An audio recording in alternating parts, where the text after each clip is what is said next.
Hey, what's going on YouTube? And we just finished watching the community live stream over on Twitch for FFBE, and we're now here to talk about it on the beige carpet, like usual after a live stream. This one a little bit different than our usual live streams that we talk about, and so we're going to take a little bit different approach. But of course, we've got some fine guests. Special guest of honor. We've got Sinzar, of course. And then also joining us yet again, Sketch262, and a new guest, TommyP731. So I'm going to let everyone say hello, and especially Tommy, make sure you say hello and tell us a little bit about you and how you landed here. But let's just start at the top and work our way down. What's up, guys? Sinzar here. Been here before. Always enjoyable. Look forward to talking about the terrible guests they had on the community live stream. Yeah, who was that guy? Exactly. Uh, Hello everybody. Nice to see you again. Worst guest of all time. We'll make sure to talk about him this stream for sure. Good deal. Hey guys, this is TommyP731. I'm a regular member of the Sinzar Discord. Definitely follow his videos, and I'd say a not quite day one player, but maybe the first few week of the release of the game player, and still enjoy the game a lot. And know Gert and Sketch and Sinzar from the Discord, and looking forward to talking to these guys. Thanks for joining us. I know it sometimes can be a little daunting, but we're going to make sure that Sinzar does not bite you on the first day. So, it'll be okay.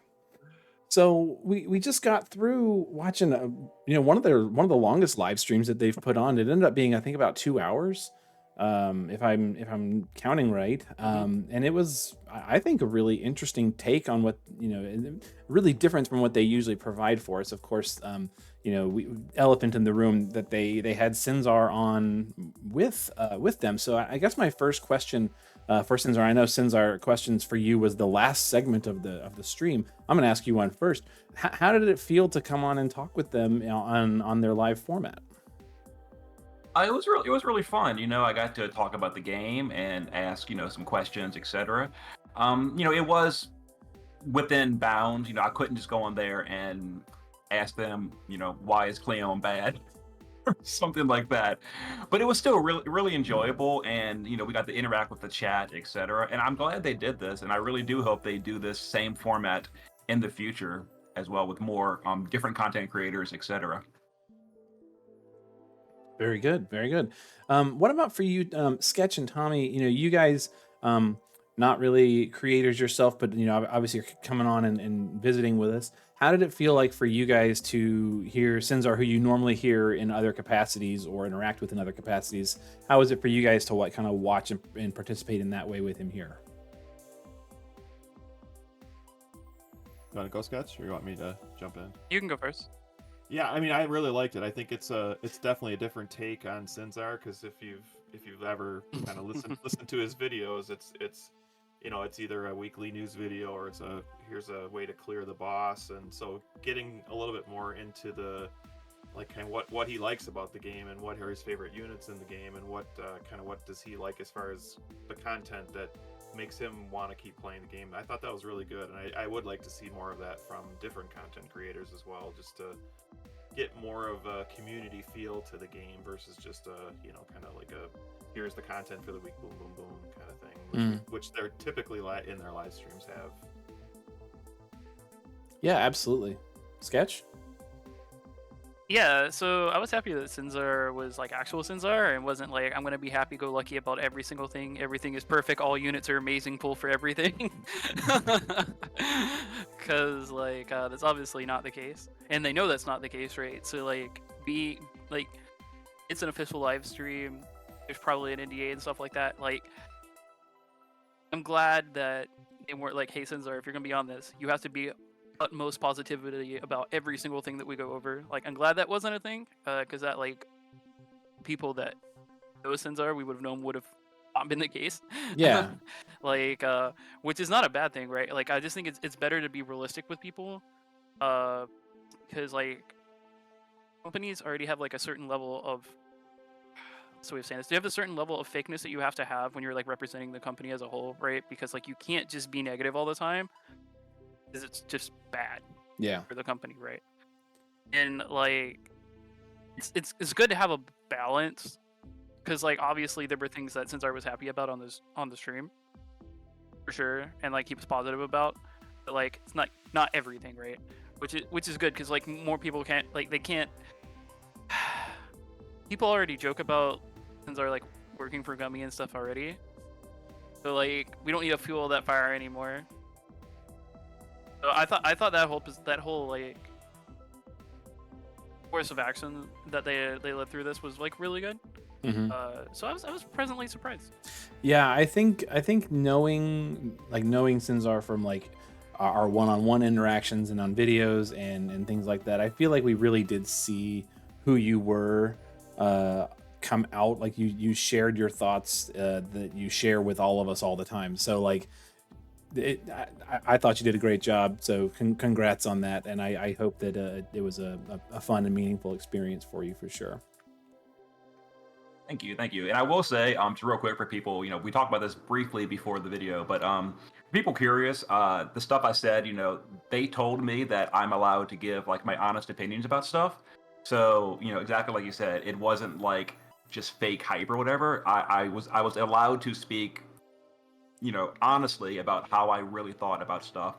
I chose not to dwell on negative things. I just avoided the negative topics instead of having to blow smoke, basically, which I wanted to avoid entirely, so I never did during the video. There you go. So I just felt like it was an overall very positive stream. I think I like that a lot about it because it's there's been a lot of different people saying is the game gonna die? Dissidia died, and it felt like it was refreshing to have a stream that was overall positive and had a lot of community involvement, and yeah, it was good. And I would say there actually was I mean, I would say maybe a little bit less live viewers than they normally have on YouTube. They had at one point I saw about 400 viewers. And I think on YouTube they usually have about 800 to 1,000 live viewers. And I don't know if that's because it was on Twitch. I know in the Facebook group a lot of people were saying like I can't watch this because I don't do Twitch, and like it's not that hard to watch. Like you can just go to it even if you don't have a Twitch account. You just might not be able to chat. But like I think that maybe makes it a little less accessible for like the average person. But I still think good community engagement, all things considered. Yeah, agreed. Yeah. So they started out. We're not going to hit everything slide by. So we're going to talk about the slides and the content. We're not going to touch every single topic, but they started out talking about units that came out, and they put them in categories. So we're going to kind of like real briefly kind of like breeze by these and talk about some of our favorites. Any one of you. The first category was January to March. Like any favorite units here, and I know it's kind of hard small to see on the screen. I made it as big as I could to still fit in our little window. But like we're talking about Yuffie through the Dark Lineage units, or the first Dark Lineage units. Any favorites? Yeah, for me, Abara was my favorite of that whole bunch. I think it was just I like the lore. I like that they came back to her again and kind of built on that. So to me, that that was my favorite of this grouping. Early units in the year just didn't do a whole lot for me, but I think Abara was definitely my highlight of that January to March period. Cool deal. What about you, Sketch? It's either a Bar or Melissa. Melissa was my favorite design of the Chinese units. So like when she came out, she was going to be must-have for me no matter what her role was.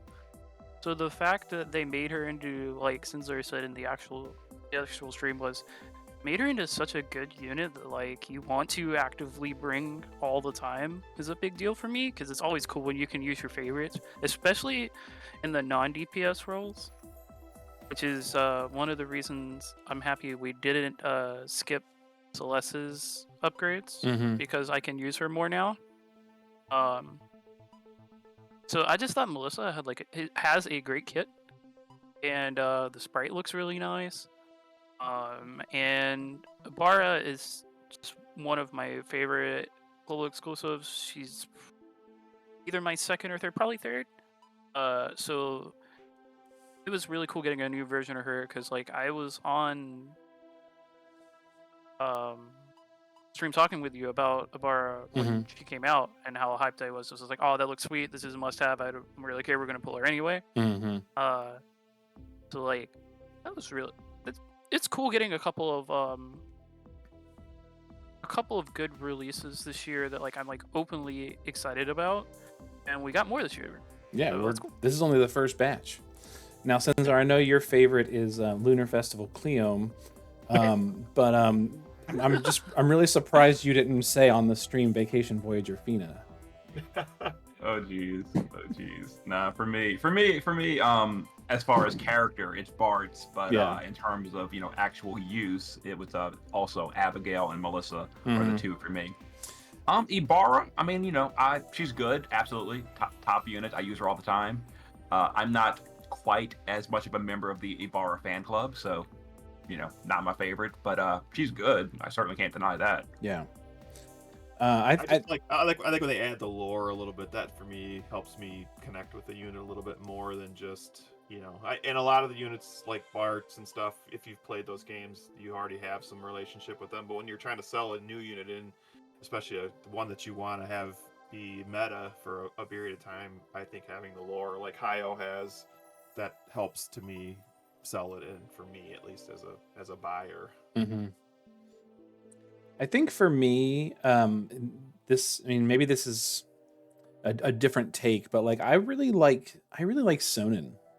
Like Sonnen and Kelger both, I feel like for like maybe typical players or players who are just getting started, if you could go back and do those events, or if you played when those units came out, like they're solid units to kind of get you going, which I think was really cool. Like they were kind of like some of the earlier ones that we were starting to get these like free units for these events, and I feel like I just used Sonnen this week on stream to clear the Final Fantasy Tactics EX stage. Like I just think he's a cool unit and very useful for new players. So I think of that first category, he's probably one of my favorites. But as far as actual units you pulled for me, Abigail, even though she completely evaded me, Abigail. What about the second one? So the second category, even harder to see, is the second Dark Lineage units all the way up to Rigged. Any favorites here? Easy. Well, we know what Sketches is. Yeah. Sketch really loves Quistis, and it's okay, Sketch. Oh man. Yeah, I mean the anniversary units to me stood out. I liked Elena too. I mean she's definitely still has really good utility, and Rick is obviously off the charts as far as I think you mentioned the skirt though, like for in the stream. For premium, his leader skill sucks kind of for somebody who's is sold as a premium, but I mean Elena had a really good leader skill for somebody, and she had multiple vision cards, which was cool. That they gave her one at EX1 and another one at EX3. I thought that was another cool little add-on feature for her. So that whole anniversary, I think they did really well this year. For sure. For me, this batch, it's just Rain and Richt, mostly for meta reasons. Rain's a cool character, but even though I think he's good in the story, it's still not one of my favorites or anything. But both Rain and Richt, to this day, are still seeing use, and they were just really high value during this batch. Yeah. Well, you can't talk about good units without talking about the god of FFBE, Genesis. It's so true. Man, they pushed him to the extremes on Global, and recently they're like, hey, what if we told you can just use him all the time in Clash of Wills 2? How about that? Is that going to make you happy? Like, yes, in fact, thank you for the Christmas present. So memes aside, I obviously love Genesis. He's my favorite Final Fantasy villain. Second unit, though, that like wouldn't apply to anybody else here is Ace. I love Type 0. And I was so excited to pull for all the Type 0 units, even though we didn't get cater, which is tilting still. Ace was a very, very good unit on release. And like he's okay now, right? Like this power creep happens, whatever, right? They do get like a 1k leader skill for him and JP, if I do recall correctly. Didn't somebody get the Blessing of the Crystal, Sinzar? Yes, Fina, the new Bismarck Fina, or Ruin Fina, whatever her name is. So with that, I have hope that when or if Ace gets MV plus, like could be some neat things that you can do with him there, having like a 1K leader skill and stuff. Like I looked forward to that in the future. Or I mean, I guess we could get a 1K leader skill on global since what they did with Ramza. Like who knows anymore, I guess. But he's just a really cool unit. I like his LB. He's just a damage dealer, nothing special. But like as somebody that's like one of their favorite Final Fantasy games, like it was cool for the unit to not be bad, right? Because like a lot of the Final Fantasy game units, like they're fine, but then a lot of them just don't even get like a chance to be overly good. Like when example of Squall came out, like he was fine when he came out, but he came out at a time where there's like immediate like creep almost, right? But he also came So- out at a time where Rain got upgrades, Cloud Strife got upgrades, and Yeah, before Lightning got upgrades, but he didn't get any upgrades. So it's just like he totally got the shaft on it. Well, he got a leader. A leader skill upgrade, but not like Clash of Wills utility. Yeah, exactly. He definitely needed more than he got. Yeah, Mhm. yeah. I just looking at this list. There's so many kind of almost forgettable units in there, to be honest. I mean, I was thinking Shiloh and is that Seraphina? yeah. I mean, has anybody used either of them for anything? I did not pull either one. Nope. I like mana a lot. And I Mhm. skipped that mana so I just didn't like the Yeah. like. Yeah. I like mana a lot. I would love more mana collabs, but like those two units are very huge misses to me. Yeah. Mhm. Yeah, in an era of having very limited lapis and a lot more premium type banners, man, you can't waste your money on those kind of units. That's for sure. Or else you're gonna not have what you need when the units are good. Unless you're an extreme fan, right? Yeah, exactly. Yeah. I think I really like Dwayne and Nora here, honestly, Mhm. just because I know that like their rotations are terrible, like they're absolutely bad. But like in terms of like what they can do for the party and you know in terms of actually being able to do pretty decent damage in Clash of Wills, or at least they did when they came out, I like them both. Tag chainers, yay! Yeah, I like Dwayne Sprite too. I thought it was well done. Yeah. So, What about July to September? So this is starting with Snovlinka and going up all the way to, the Esper units. mhm. Hmm. This one actually had a whole bunch of good units. Upgrades, just meta units. Period. Aya Brea. This was like a really good batch. It really is.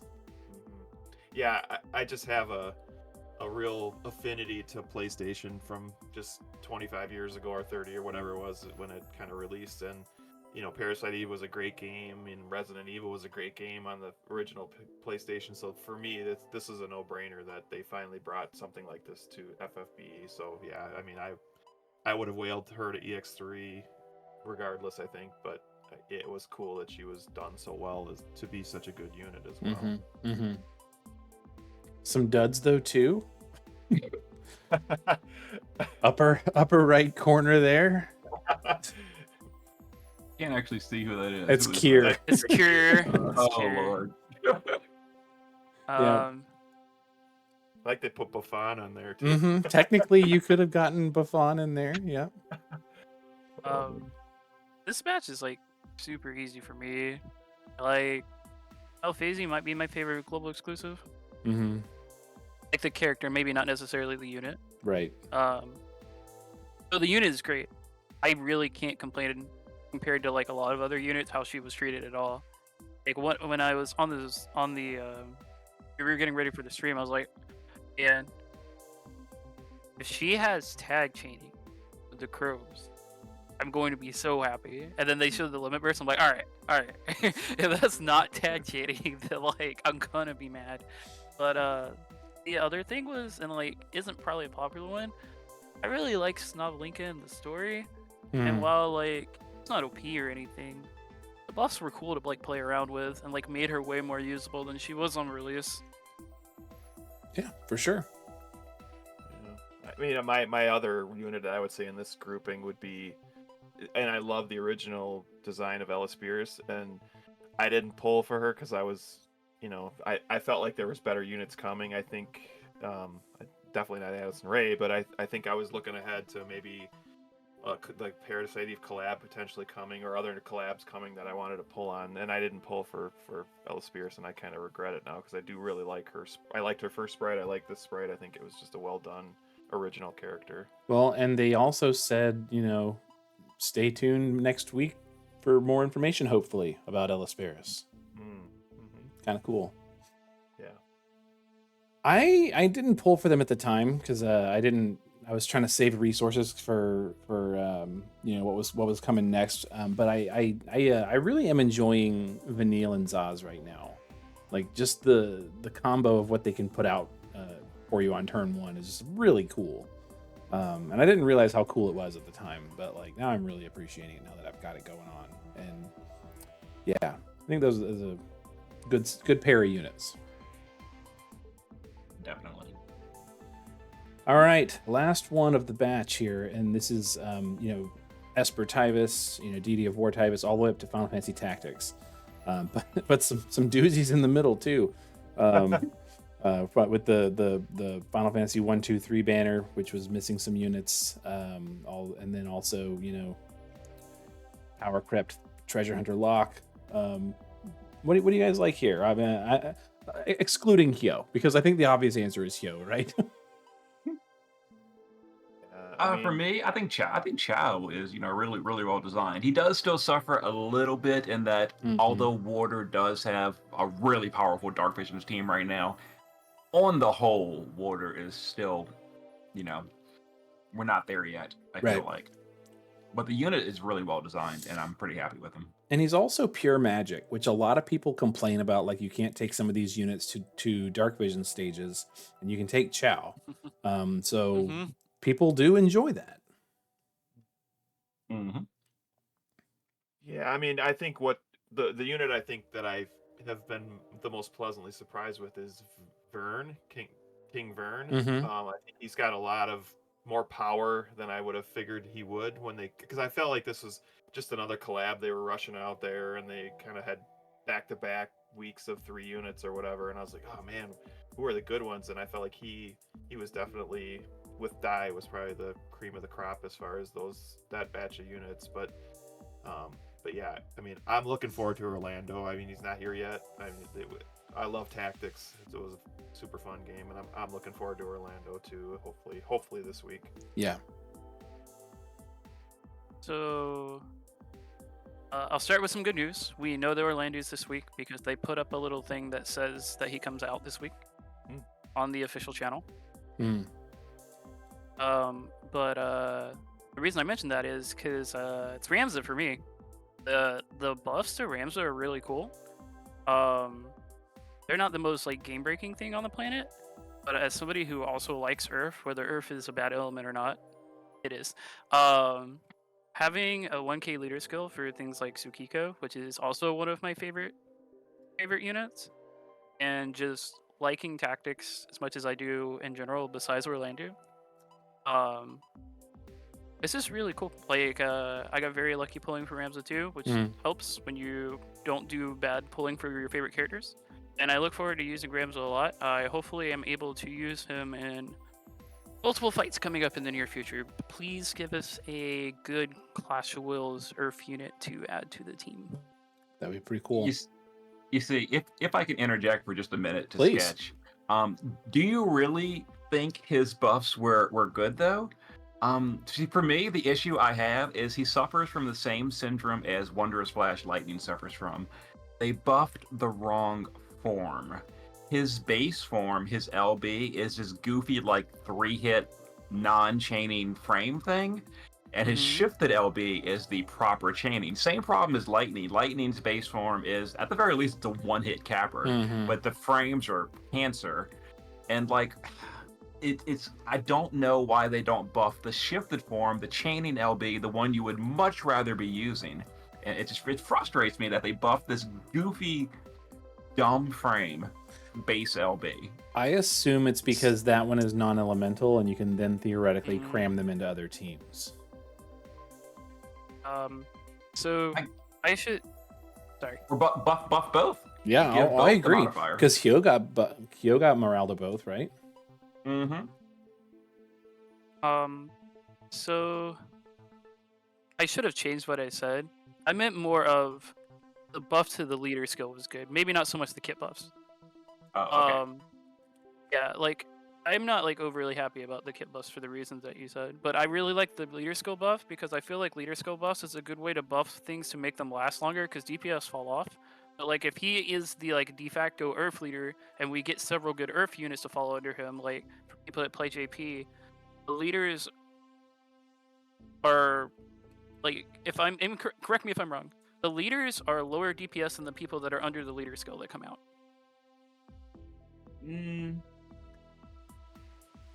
I guess so. I mean, Roka was pretty good. Mm-hmm. Tyvis with his meteor is like top. No.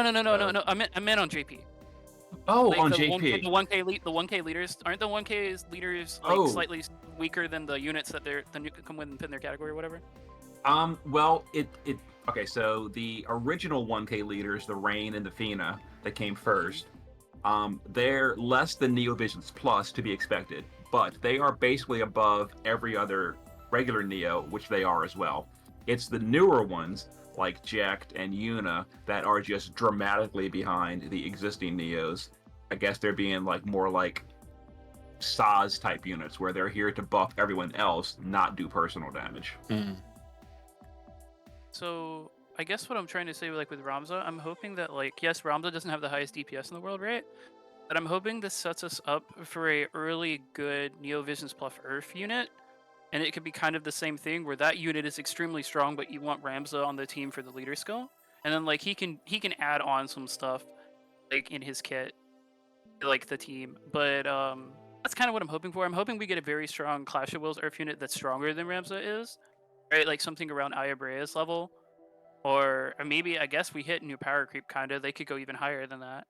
But like as an Earth unit, but add on to his party because like you said, like they should have buffed Ramza's Braveshift form, and they buffed the wrong side, which I think they did it for the reasons that Grit said, where they're like, hey, if the non-elemental is higher, then like people will be using them on more teams. But I just want that team and him to be viable, so I'm hoping they do kind of something like they did in JP, but it's like, well, Ramza's here, but the next Earth DPS is like to the moon because it isn't the leader.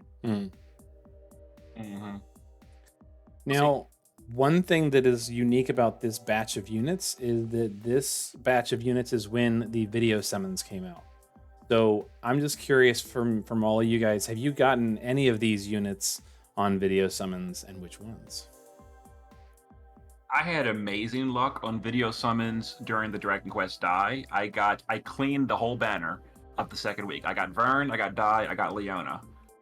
All from video summons, and that was amazing. Since then, I've gotten like 1 or 2 reds of Garbo, like Coralie and stuff. They have fallen off hard since the Dragon Quest banner. Okay.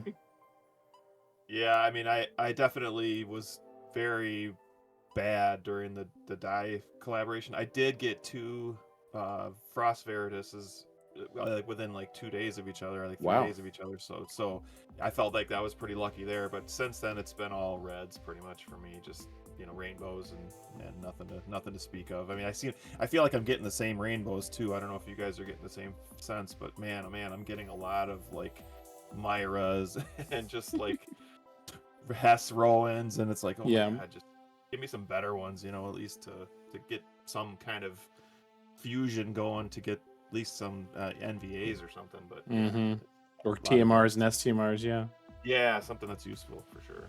What about you, Sketch? So this is like a tale of 2 different time periods, because when these came out, I was one of the few people I knew that got zero envies during the entire time the Dragon Quest collab was up. And I don't mean 0 Dragon Quest envies, I mean I got 0 envies. I was talking about the Skirt dailies, like, all right, we had the 5 pool going on and the videos. I got 0 envies from the 5 pools, and I got 0 envies from the tickets. Yeah, we had a or the ads. We had a bet going to see who could get the least, and it was definitely Sketch. Sketch won. I went like 0 for like 120 or whatever. How many pools we went? Yep. But since then, I got a Veritas of the Frost, I got a Lock, and I got an Agrius, so I can't complain. And Yeah. then some off-banner, like random stuff. I did pretty well. I got a Vern and a Leona and a him. And then I also got a Lock on day 1. And I got Ramza on day 1 and Ramza on day 3. So I've torn it up. In addition to getting an Esper Tivus at some point, I got I've gotten a whole bunch of stuff. Like, I've done really well with the videos, and I think that in general the videos are really good for the community at large. Some players better than others, obviously, but like, I think that it's really good, and I also hope that it's good for them. Like, obviously we're watching ads, so hopefully it's generating, you know, ad revenue for them and doing well for them, and that they keep this a long time. And I think they said during the live stream that it was supposed to be, you know, permanent in the game, if I heard them right. Yep, I think Tony said that Thursday, which is awesome. Nice. I'm very hopeful for that. So, yeah, we'll talk more about units and how you pull and what you pull for on a later slide, because I want to hit on that. But we're gonna keep moving. The next thing they talked about was, you know, cow bosses, and I just, you know, real quick, who was your favorite of the year, and then we'll keep going. I don't know that I had a favorite of the year, to be honest. I felt like it was, some were easy and some were hard and some were stupidly hard. And yeah, the one that stood out to me was the Anthemosa one and I guess the Ginger guy from last year. Those are the ones that stand out to me. But yeah, I just kind of, you beat them and forget them. I think for me, the hair fight was memorable because, like, since I said it had like different mechanics, but I'm gonna go out on an edge here and say, like, my favorite one might have been the hard bugged one in Anthemosa, because we were trying our hardest to figure out how to actually get this to work, and I like challenges like that. Now, to be fair, that one definitely annoyed the heck out of everybody else for the most part. But like, trying to learn the fight while there was bugs going on, and then like whether we were trying to decide if this is how it's supposed to be working the whole time, and then we finally found ways to beat it anyway. That was a lot of fun, and like the same way that the Ginger Brute fight was. I would like more hard fights like that, preferably not hard because of bugs, but like just more having to think, because I think several of the bosses, in my opinion, were way too easy this year. It wasn't the anniversary cow, the one that was like 20 turns or something like that. It was like, holy smokes. that was a big step up in difficulty, I think. But it was 20 turns of not doing anything except for casting zombie and just having a bunch of HP. Yeah, pretty much. Yeah. Pretty much. Yeah. So for these, like, during the stream, they're like, what's the most memorable? Like, you know, trying to keep it positive, I didn't want to say like half of these. Like, who are they? You mean the one that was bugged? All of them? Yeah, like oh my god. Like, for example, like the harpy or the wolf. Like, I couldn't tell you what they did. I forgot them. Yeah. I think my favorite one, this is maybe going to sound weird, was the moon, because it was easy, which meant that players could take a wide range of units. And I remember, I think I put out 3 different videos for the moon, which for me is like a lot. Just because, like, at one point somebody challenged me to use like Ferris or something like that, and I did, and did a lightning clear when it wasn't the best element, and like it was just fun to do. Whereas like other ones, like I feel like the harpy was kind of boring. I feel like the most recent one, the War Machine, was kind of boring. Also, War Machine felt like had very few options of what would actually work. For most players, and so that was not fun.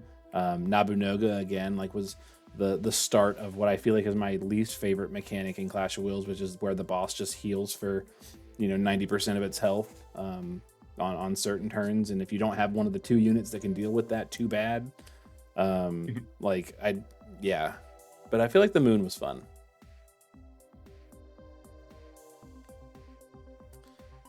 Any other thoughts on these bosses before we move on? The only thing I'll say is, wow, did they spend a lot of time in Clash of Wills and they said almost nothing about Dark Visions, which I think is kind of telling that they didn't they didn't really talk too much about it. I mean, I You don't know if know, that's more now that throwaway you content. mention that, it's true. They didn't talk about Dark Visions at all. That's a good point. They were like, What is that? Or Vision World or whatever. I don't know. I wonder if that's because it's sort of well known that I'm not really big in the Dark Vision, so maybe they chose, if Sinzar is the guest, we're not going to really talk about content we know he's not big on. Could have been. I don't know. Could be. They didn't just talk about events in the game, although a lot of things were in game, of course. They talked about the popularity polls, the Dark Lineage event, the fan event, obviously the big update stream last month. Did you guys have any favorites of this stuff?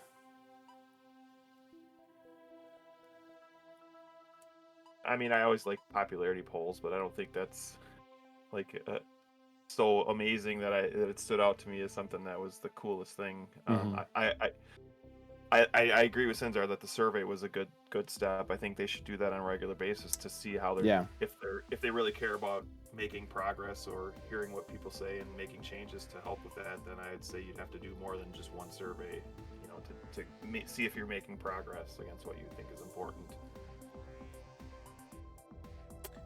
I think the survey was really a good step. I do feel like when I first read the survey, I felt like a lot of the questions were written in such a way that the only answers you could give were positive, which I think kind of defeats the point. But there were relatively few like open-ended just boxes where you could just type into.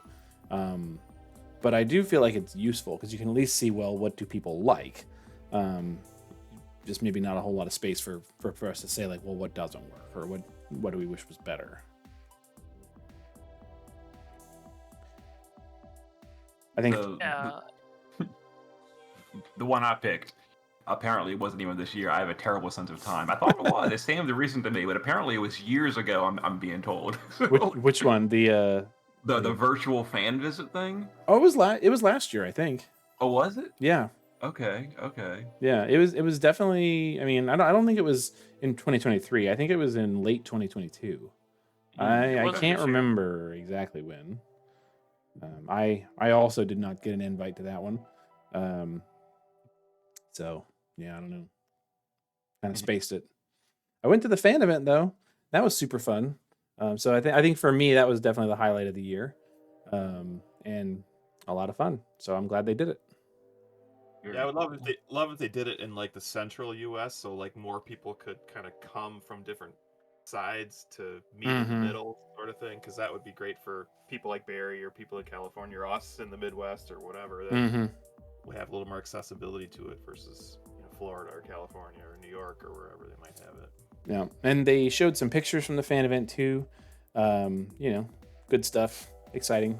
Obviously it was a big deal. Took a lot of effort. They talked about and. A lot of time and yeah, I'm glad they did it. It was a lot of fun. I hope everybody else who went had a good time too. East Coast one, please. East Coast, and yeah, just variety. And I think that's definitely the key. Is like it would be great to have just variety if they're gonna do even smaller things like that. Like that was a fairly small event. Just have variety so people can come in, not just in the U.S. obviously too. Although we're going to see, from some of these slides, this kind of stuff was really interesting to me. That like how the players are broken down across the globe. I'm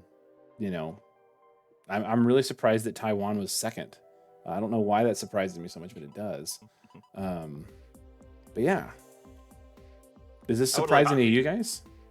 Yeah, no, I would just like to see some numbers next to those to give a sense of the magnitude of is the U.S. 20 times bigger than Taiwan, or is it 2 times bigger? It's really hard to tell first to second how much of a difference that really is. Right. So it's pretty big, but yeah. Taiwan is forgive my poor knowledge of geography, but Taiwan's like a relatively small area, right? Yeah. I'm pretty sure that if you look at where China is on the map there's like a little bit of lighter color just below China, and then there's a dark spot. I'm pretty sure that's where Taiwan is. Oh, it's a lot of players then, densely compacted. I don't know. Kind of interesting. I think makes this. sense. I think the stats are interesting though, and we're going to see kind of a handful here, like this one. I'm just curious. You know, Sinzar said where he was. Where are you guys in the ranks? I'm ranked 253, so I would be in the 0.21% group up at the top. Yeah, you're in that very one of the very small categories. Okay. So I'm just curious, Tommy. Do you like intentionally rank farm? Like, do you No. kill White Dragon or Garuda for the rank experience? No, I did. I don't know, probably 3 years ago now, or whenever it was Mhm. kind of like the thing to do when you had extra energy. But yeah, now that we have the, you can farm ore for 400 energy a day. I don't even think about that anymore. And I mean, I know like when FF87 was still playing the game, I think he had a macro or something that he set up. He got all the way to level 350. So I think some people just Whoa. macro their way all the way to the end. But Yeah. for me, that's not a thing anymore. There's a guy who comes in my Twitch streams every day and tells me what rank he is, and I think he does. I think he farms White Dragon, just for fun. Yikes. Yeah. I am in the I'm like 240 something, so I'm in that kind of like light purple color.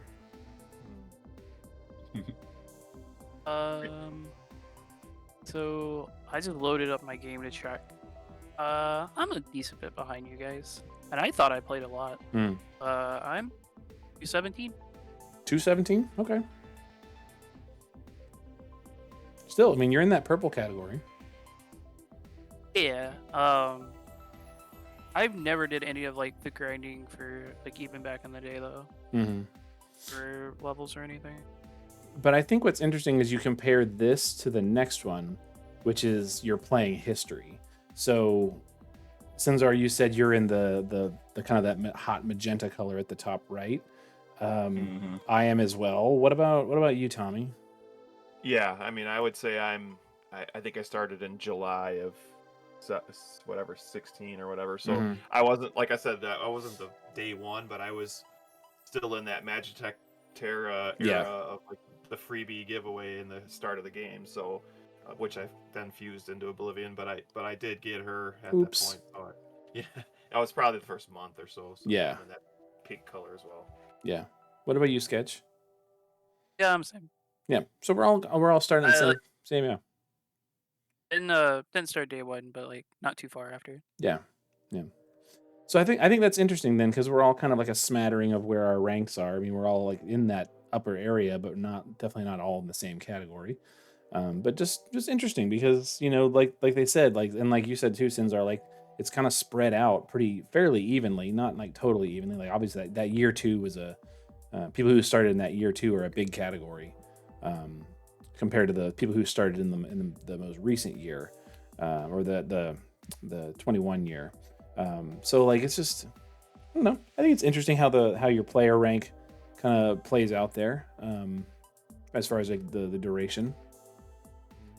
Yeah, just interesting information.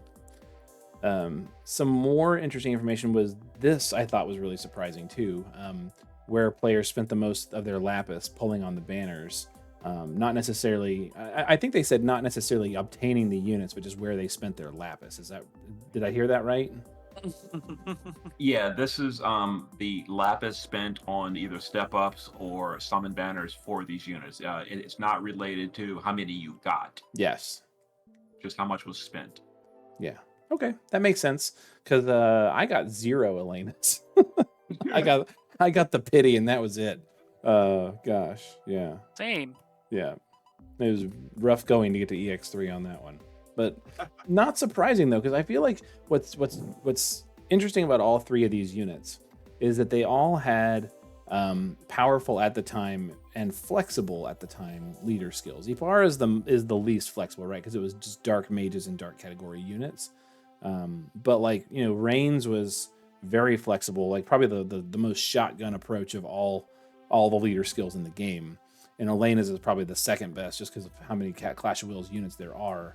But I feel like that's like probably related to what that is all about, right? Because so many players are like, I want a leader skill that's going to cover a lot, as well as a unit that's going to do a lot for me. And all these units do. Yeah. Well, let's be honest. Elena and Esther are probably the two top units that they've ever designed for the game, so it's not surprising that people would spend their lapis on Elena. Did you guys spend? Well, Sinzar, I know the answer to that question for you because I watch what you pull. What about you, Sketch and Tommy? Did you guys pull for Elena, Ibarra, and Rain? Yep. Yeah, I think I pulled for all of them. It's at some level. I didn't go to pity for all of them, but I know that I pulled for all three of them. Yeah, all three. Full pity for Elena. Just got the pity copy. Yep. Yeah, Elena for me was kind of like definitely not the worst.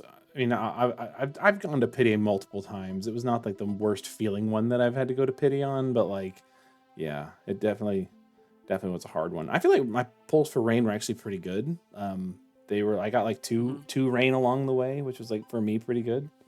And I didn't spend lapis on Ibarra. I threw a couple tickets and got lucky. So, out of those units, was Rain the only? I can't remember. Was Rain the only premium of the three, or was Ibarra premium as well? Ibarra's premium, yeah. Okay.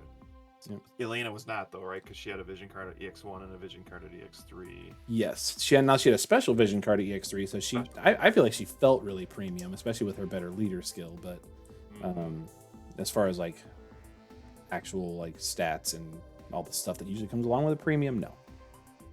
Yeah. Okay.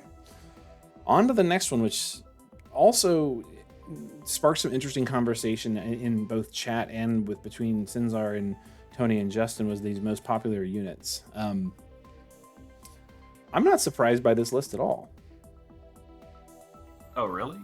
For me, the big one was like missing Melissa. Like I didn't get that. So here's what I'll say about missing Melissa, right? So Melissa came out in between events, right? So she wasn't tied specifically to a Clash of Wills boss, and a lot of players looked at that and went, well, I'm not going to pull this unit because it's not going to be important, even though like she's obviously very, very good. I personally skipped Melissa for that reason. I didn't have one for a long time, whereas I did have an EX3 Sylvie, and I kind of like forced Sylvie to work for a while. And I feel like a lot of players, and I see this in the Facebook group a lot, where a lot of players will, show a picture of their team that they're trying to run, and it's older units that they happen to have at EX3 because they haven't had the lapis to pull or whatever. So I do see a lot of people who are like trying to get, Sylvie, Chizuru, Kaito, and Tsukiko to work. Makes sense. Yeah, I'd agree. It's tough. It's tough for people to use cow units at EX1 or 2, especially more recent ones. So it's not, to me, totally surprising that this list is mainly older units now at this point. Especially the premium ones, right? Because premium units are like near, not I'm not gonna say impossible, but like they're so handicapped until you get to EX2. They're just missing like half of their kit, and it's just like, if you've got somebody who's at EX3, so they're easier to gear because they have everything they need. And that'll help you get the EX levels you need, which is still too high. Then like, why not use those units to try and make a clear work, even though it ends up not working? Like, I don't know, but I think that's where a lot of this comes from, because a lot of players just don't have all the newest everything. So something else that like wasn't pointed out about this list was, not only was Nier one of the most successful things FFB's ever done, like collab-wise. So like when they made 2B a Clash of Wills thing, which is the premier content for global, people are going to use her if they're fans, and there's a lot of Nier fans. So like I think that goes a long way of like people just wanting to use their favorites, and her not being a bad unit in Clash of Wills. She's not the top, right? But like she's not bad and can like if you're somebody that just wants to do a 99 clear, which a lot of people do, she can do it like very easily. The other thing for Ibarra is not only is Ibarra a super popular character, but if you remember, Ibarra was reran on banner with Elena. She was. So like if you were doing anniversary pulls, you were way more likely to have Ibarra if you did a bunch of pulls on the Elena banner. Like I didn't get a single Elena, but I EX3'd my Ibarra while I was pulling. Yep. Like, so on most units don't get a rerun banner like Ibarra did. So there's a lot more people out there that have her. And again, if you're just somebody, which is probably the majority of people, to be honest with you, that just through 90 for the rewards or maybe 99, and like just don't care about rank 1ing or ranking or anything like that, then a bar can do that almost every single time. So like it's a unit that people have very easily. It's a strong unit, and like she's a very good casual player unit. True. So, like her being up there with ease of access makes a lot of sense to me. Worth noting. The only thing is, like Sinzar said with Melissa. Mm-hmm. Worth noting too, Sylvie and Esther were both. So Esther was rerun twice, and Sylvie was rerun once. So those are and wasn't 2B rerun as well? Didn't they do like a seasonal banner that had all those on it, and she was on there? Yeah. So yeah. People who missed her the first time were like, "Oh, I'm gonna get her now." Yeah, they're just popular units. I mean, Sylvia, Esther, Elena, they're all just, and 2B. I mean, near units, they're all just popular. So it's like not surprising people would want to use them if they're casual for sure. Mm-hmm. So Sketch, you brought up a good point, and something that I meant to talk about: pulling for units that you like versus pulling for units that are good. What do you guys feel about that? Where do you land? Yeah, I'm unfortunately just the hardcore all in for the meta. So even though, I've got my favorites, Bart, Sephiroth, etc., Zidane, when they're not meta, they get skipped. I didn't pull for Bart, I didn't pull for Zidane. I did pull for Seth because he happened to have that balance of meta plus nostalgia. Mm-hmm. But as much as I'd love to have all my favorites, if they're not going to carry my party, one day I'll off-banner them. Oh well. Mm-hmm. Yeah, I mean, for me, it's tough. It's at this point in the game, you can, for most content, you can clear it with more than one team or more than one unit. So I definitely pull for favorites, probably a little bit more than meta, because I skipped Tyvis, I skipped, a handful of other units that I, in retrospect, I would have liked to have gotten, but it's just you can't pull for everything. So if I do see a favorite of mine that, like Orlando, I'll definitely pull for him because I really like tactics and I really liked Orlando in the game. So the nostalgia for me at this point in the game is worth more in my feeling about pulling than being completely meta. Now, if it's Aya Brea and she's nostalgic and great, then yeah, that's even better. But it doesn't always happen. So yeah, like. I'm like the opposite of Sinzar. I just pull for favorites and we make them work. Like, yeah, my party is gonna. I people in Discord always ask me for parties, when they can't copy Sinzar's. So to be fair, sometimes when they say they can't copy Sinzar's, they're like, I don't have Ihana Timur, but like that's never gonna die, by the way. But I always tell people is like, you probably aren't going to like my parties. Because to be honest with you, some of them don't work the first time. Like we're farming for variants. Like I did a win rank 1 Vision World clear, and when I tell you that I farmed for variants for 2 hours, I farmed for variants for 2 hours to make it work. I did a fire clear too because I like Genesis, right? But like I just wanted to show people like that you could do it, and then like Sinzar, you did a win clear too, didn't you? For Dark Visions? Or No, for the Vision World, yeah. Oh, you did. Pretty sure I did. You used Sky and Mid, yeah. Oh, okay. Yeah, okay. I feel like yeah, that sounds right. Oh, that's right, I did. That was my example of like clearing it with the worst team I could make, but still get the goal. Yeah.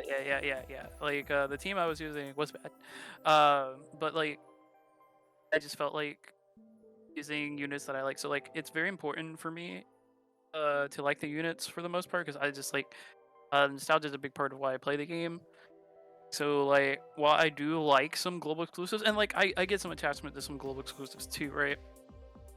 I'm one of those people that would really like them to NeoVision's more older units than to make newer ones because you could get me more interested by me having an attachment to units. Like I would like a new Christine. I thought Eldrin was cool, but he wasn't very good, right? So like, if you want to give me a better Eldrin, I'd pull. Like, it's just like stuff like that, and they could do. Like when they went back and made a better Yo, I was like, yeah, I'm pulling for sure. Like this is like one of my favorite parts of like the entire story. Like, yeah, I'm pulling.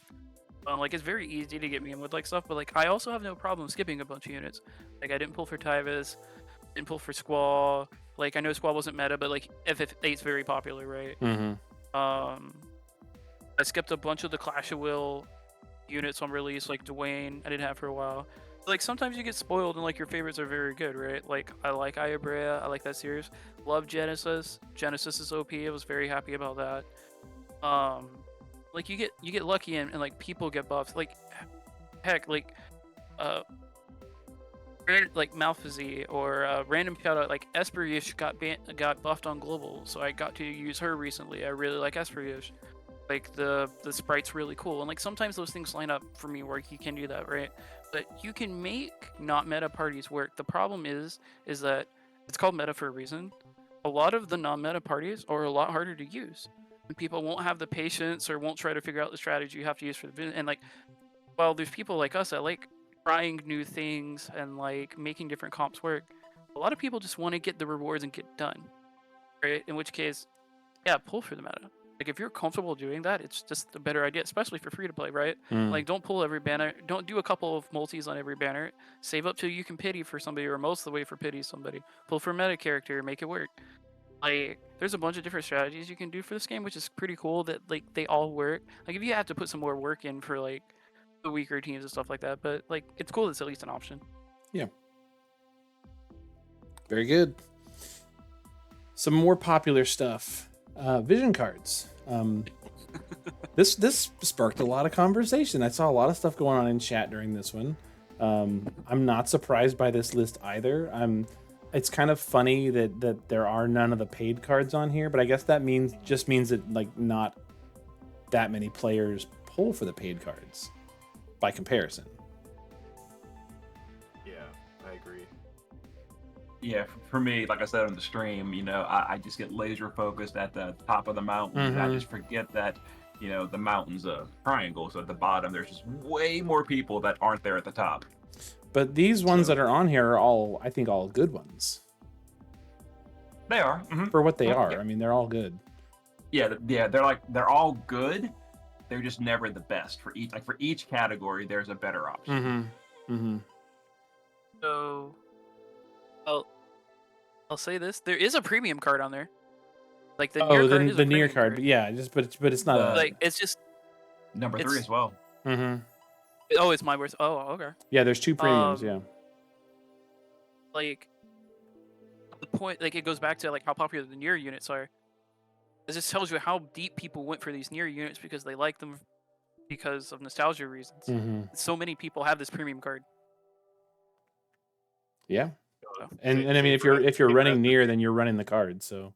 Yeah. And same for Esther's card. I mean that they even buffed Esther's card, didn't they? Because it was kind of bad that they had to give it a level 2 or something. It was not nearly as good as a premium card needs to be. Yeah, it came out at I think 110 or 120 attack powers, you know, back in the day.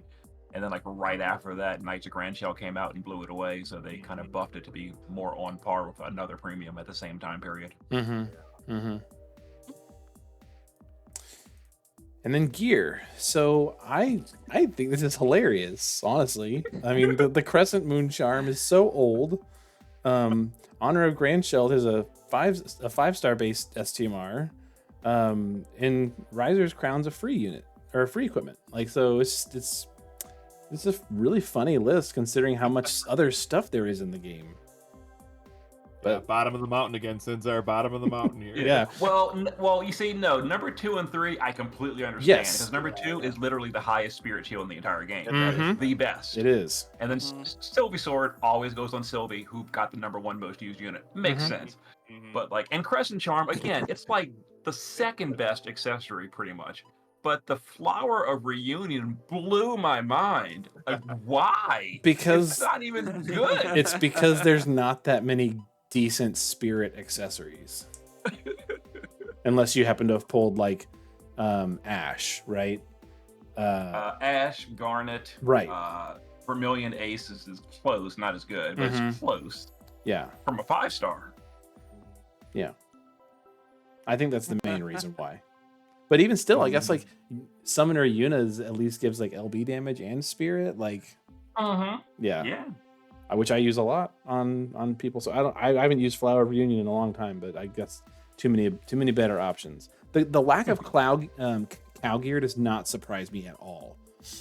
Just because again, I know players talk about, oh well, I couldn't clear the boss, so I couldn't get more Xenostones, so I couldn't make more gear. And I know I need to make more gear, but I can't do it until I start getting some in the first place. And like, you know, I get, but like just the I don't know, the collection of stuff that's there, just it's kind of amusing. It's a hodgepodge for sure. For sure. A lot of budgety stuff. Most cleared level 99 boss was the Hair of Unknown Origin, and they did not show a slide of it. They said that the least most cleared level 99 boss was the following month, Abigail's boss, the Salachimoth.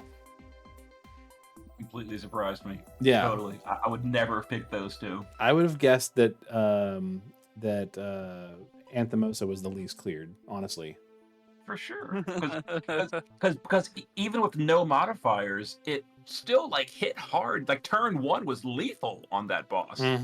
Like, I mean, and I'm assuming that like, you know, the less hardcores can't just turn 1 OTK these, because it's sometimes hard for me to build a turn 1 OTK at level 99.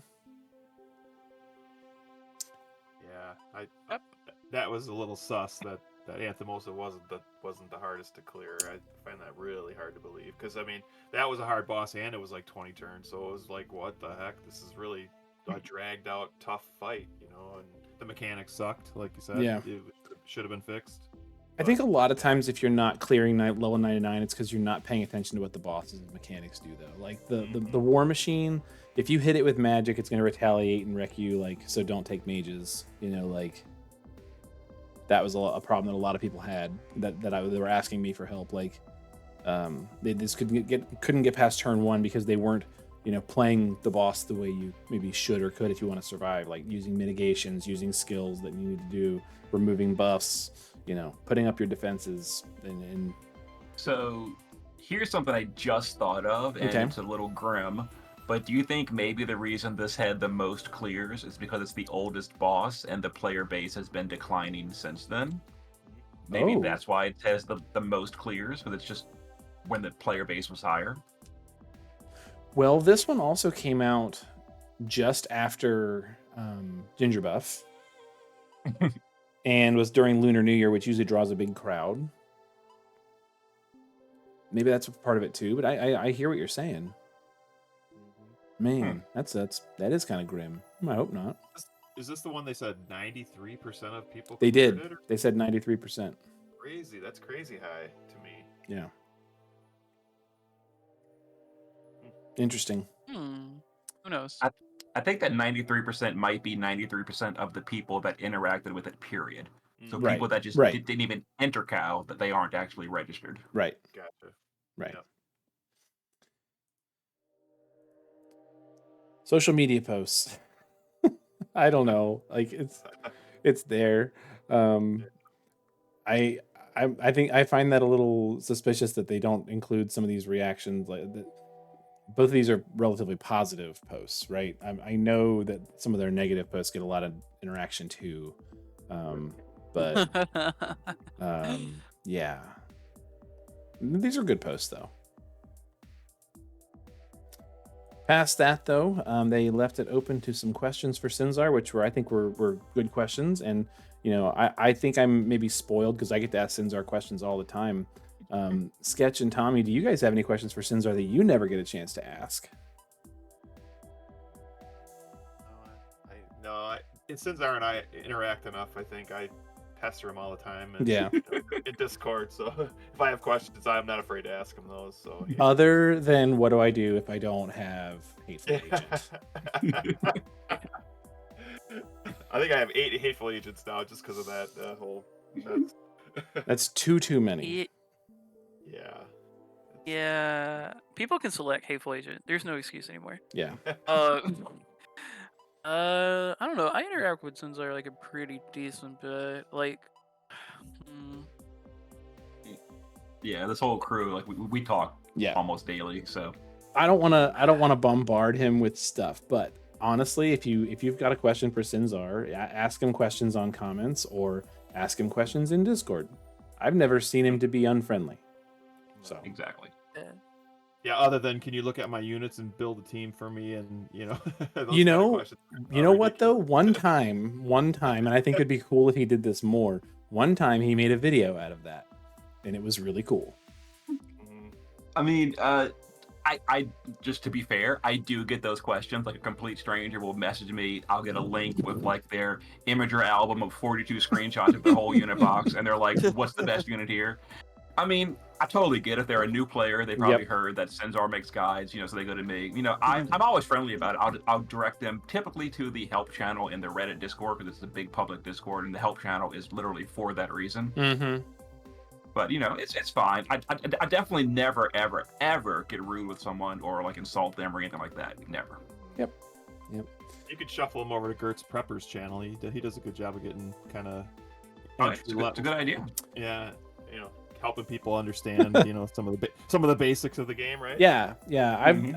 I've done a handful of like not necessarily like here's 42 pages of my stuff. Can you tell me what's good? But I do get a lot of that kind of questions actually through the Facebook group. And I try to like tell people like I try to grab 6 units and just say like these 6 can kind of work together a little bit and here's how and why. But not go too deep and without referring just to one of my like team building videos or something like that. So yeah. Well, very fun. I think that all in all, it was a very different live stream. And obviously, people have come to appreciate and get used to them just like giving us new information about new units and new content. And this is, totally different. But one that I think was wholeheartedly by the people there appreciated and enjoyed. And community has always been an important part of this game, so it was cool to kind of get people together and talk about stuff in a different way, which is a big part of why I honestly like to do these reviews, because we get to just sit and chit chat and talk about something that we all just experience together and how it impacts us as different types of players, and that's what makes the community really cool. So I really appreciate you guys sticking around for a little bit. We didn't beat them this time. This time we only talked for an hour when they talked for 2. But I feel like it was a jam-packed hour. I feel like we did really good here. Any kind of closing thoughts for you guys before we wrap this up and start thinking about next week's?